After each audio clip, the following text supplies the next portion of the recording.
Menteri Koordinator Bidang Kemaritiman dan Investasi Luhut Binsar Panjaitan mengungkapkan akan bertemu dengan CEO Tesla, Elon Musk, pada September 2022 untuk meminta kejelasan pabrikan mobil listrik untuk berinvestasi di Indonesia.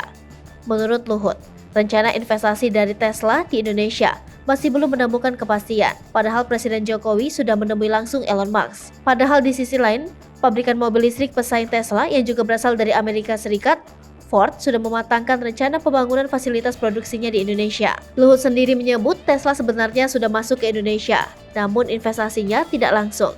Karena Tesla bekerja sama untuk membeli nikel dan perusahaan di Morowali, Sulawesi Tengah. Mantan Menko Polhukam itu mengatakan, Ford, pabrikan otomotif asal Amerika Serikat, juga sudah memastikan diri menanamkan modal di Indonesia kendati ia tidak menyebut detail investasinya.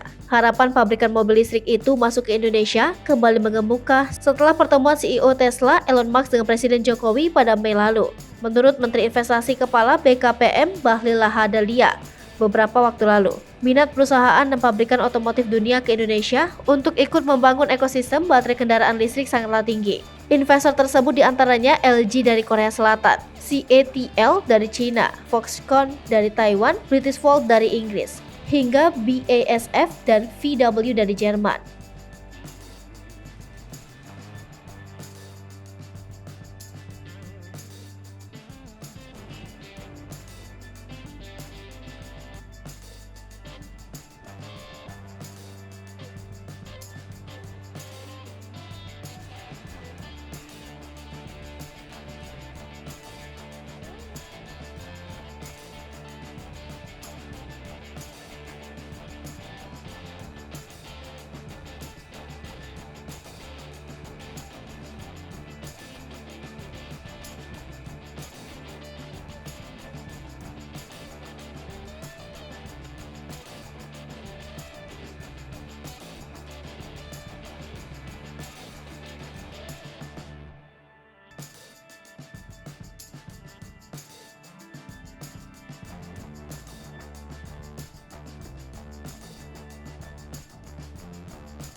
Hai pemirsa Sri Popo TV, jangan lupa komen, like, dan subscribe, serta tonton terus berita-berita terupdate lainnya ya.